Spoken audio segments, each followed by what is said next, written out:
That's the world before mobile phones. And yet, somehow, people did meet. They met for lunch, for dates, for business, for revolutions. So how did they do it? The answer is stranger and more ingenious than you might expect. Let's start with the simplest tool, the appointment. In the 1980s, if you wanted to meet someone, you agreed on a time and place, and you stuck to it. If you were late, you waited. Or you left a note. There was a whole etiquette built around waiting. People carried small notebooks called filofaxes, and they would write down the plan. No digital calendar, no reminders. You simply remembered. And if you forgot, you'd probably lose a friend.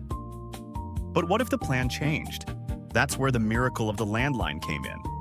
In Tokyo in 1988, a businessman could walk into any of the city's 90,000 public payphones, drop a 10-yen coin, and call his office to say the meeting had moved. The offices had receptionists whose entire job was to take messages and redirect calls. It was a human switchboard. And if you were lucky, your friend was at their desk. For young people, the dance was even more delicate. A boy and a girl in 1970s London might arrange to meet at the statue of Eros in Piccadilly Circus. That was the spot. Everyone knew it.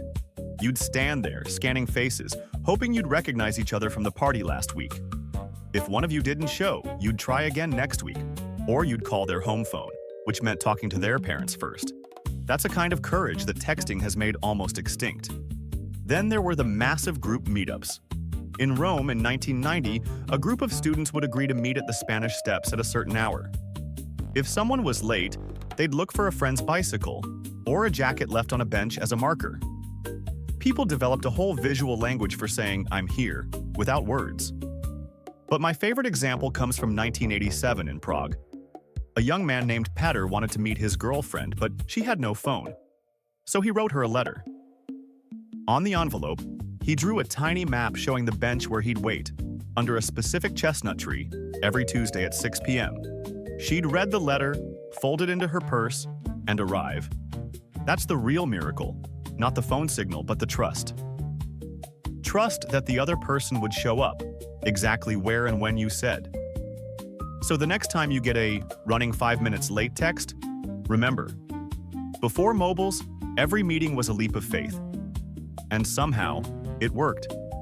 You just had to be there. Because if you weren't, the story of that meeting might never happen at all.